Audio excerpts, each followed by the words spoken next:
Here we go. I know it is in the bag.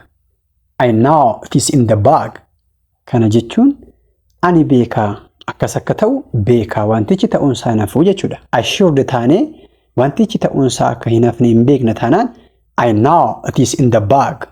I know it is in the bag jechuu dandeenya jechuudha. Fakkeenyaaf inflation is in the bag. Inflation is in the bag. Kana jechuun gabaan yookiis immoo haalli gabaa wal ka'uunsaa hin hafuu beekna jechuudha. Phrasal expression ni kabiraan down the road. Down the road. Kana jechuun gara fuulduraatti yookiis gara fuulduraatti jechuudha. Down the road. Down the road. Yeroo jennu gara fuulduraatti. Gara fuulduraatti jechaa jirraa jechuudha. Akka kana jechaa jirraa jechuudha. Fakkeenyaaf robot will replace human labor down the road. Robot will replace human labor down the road. Yoo jenne gara fuulduraatti robotiin humna namaa yookiis immoo nama bakka bu'uunsaa hin hafu jechaa jirraa jechuudha. Robot will replace human labor down the road. Yoo jenne robotiin gara fuulduraatti humna nama bakka bu'uunsaa hin hafu jechaa jirraa jechuudha. Inni kabiraan in the meantime. In the meantime jechuun gidduutti yookiis immoo hangasitti jechuudha jechuudha. Gidduutti waa tokko jennuuti in the meantime yeroo jennu gidduutti jechuudha. Fakkeenyaaf let's play in the meantime. Let's play in the meantime. Osoo waan tokko jechaa jirru gidduutti immoo mee haasofnu jechuu barbaanne let's play in the meantime. Say it with me. Let's play in the meantime. Great. So let's play in the meantime jechuun osoo waan tokko jennu gidduutti haasofnu jechaa jirra jechuudha. So let's play jennee activity yookiis immoo waan gochuu barbaanne itti fufnee haasofuu dandeenya jechuudha. Kana jechuun in the meantime gidduutti jechuudha. Fakkeenyaaf mee afaan Ingiliffaatiin gidduutti boqonnaan fudhadhee otoo waan tokko jechaa jirru yookiis immoo osoo waan tokko jechaa hin jiruuti gidduutti boqonnaan fudhadhe jechuu yoo barbaanne afaan Ingiliffaatiin maal akka jennu deebii keessan komentii jala nuuf kaa'a. Afaan Ingiliffaatiin gidduutti boqonnaan fudhadhe jechuu yoo barbaanne maal akka jennu deebii keessan komentii jala nuuf kaa'a. Through thick and thin. Yeroo gaariis yookiis immoo gadhees yeroo hundumaa jechuudha. Through thick and thin. Fakkeenyaaf he is my best friend. He is with me through thick and thin. Yoo jenne inni hiriyaa koo isa gaariidha, hiriyaa koo isa olaanaadha. Yeroo hundumaa yeroo gaariittis ana waliin jira jechaa jirra jechuudha. A good time friends. A good time friends. Kun immoo faallaa isa sana hiriyaa yeroo gaarii qofa. Yeroo conditionii gaarii irra jirru qofa hiriyyummaa kan nu godhatu guyyaa kan nu dhiisee deemudha jechuudha. Inni kun a good time friends. Faallaa isa kana immoo yeroo gadheetti kan na wajjiniitiin ture jennee asoo barbaanne immoo a bad time friends hiriyaa yeroo gadhees jechuu dandeenya jechuudha. Mee afaan Ingiliffaatiin boonaan hiriyaa yeroo gaarii qofaati.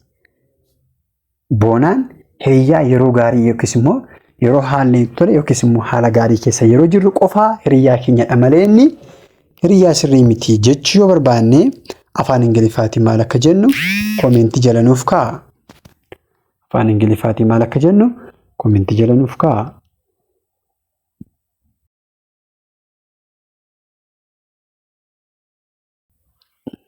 Rainy days. Rainy days. Rainy days. Kun immoo yeroo rakkinaa jechuudha. Yeroo rakkinaa. Phrasing kun yeroo rakkinaa. Yeroo rakkinaa ibsaa jechuudha. Yeroo rakkinaa jechuu barbaanne rainy days. Rainy days. Rainy days. Kun yeroo rakkinaa jechaa jirra jechuudha. Yookiis immoo phrasing kun isa kana ibsaa jechuudha. Expressionii kana kanaaf fayyadamuu dandeenya. He left me during my rainy days. He left me during my rainy days. Yoo jenne inni yeroo rakkinaatti nagatee deeme yookiis immoo na dhiise jechaa jirra jechuudha. he left me during my rainy days yoo jenne inni yeroo rakkinaatti maal nagatee deeme jechaa jira jechuudha. So he left me during my rainy days. He left me during my rainy days. Mee isin immoo isheen yeroo rakkinaatti nagatte yookiis immoo nagattee deemte jechuu yoo barbaanne afaan Ingiliffaatiin maal akka jennu komentii jala nuuf kaa'a. Isheen yeroo rakkinaatti maal goote nagatte. Isheen yeroo rakkinaatti nagatte jechuu yoo barbaanne afaan Ingiliffaatiin maal akka jennu komentii jala deebii keessan nuuf kaa'a.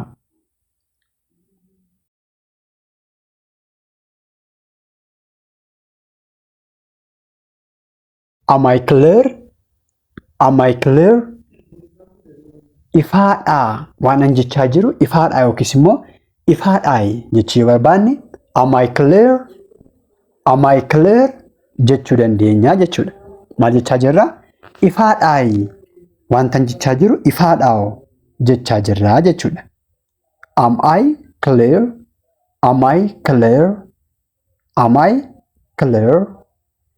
Are you with me so far? Are you with me so far? Haga ammaatti yookiis haga yoonaatti ana waliin jirta yookiis jirtu jechuu yoo barbaanne maal jenna? Are you with me so far?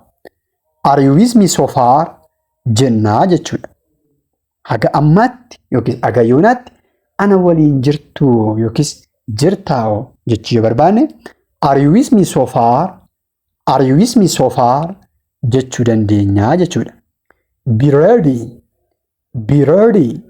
Yookiin immoo get ready yoo jenne qophaa'i jechaa jirra jechuudha. Qophaa'i jechuu yoo barbaanne maal jechuu dandeenya? Be ready jechuu dandeenya jechuudha. Which one is the best? Which one is the best? Isa kamtu gaariidha? Isa kamtu gaarii yookiis immoo isa kamtu filatamaadha jechuu yoo barbaanne which one is the best? Which one is the best? jechuu dandeenya jechuudha. Mee isin immoo afaan Ingiliffaatiin ka'iiti qophaa'i. Ka'iiti qophaa'i waa hojjechuuf ta'uu danda'a yookiis immoo waanuma kamiifuu ta'uu danda'a nama tokkootiin ka'ii qophaa'i. Ka'ii qophaa'i jennee afaan Ingiliffaatiin order gochuu yoo barbaanne maal akka jennu deebii keessan komentii jala nuuf kaa'a.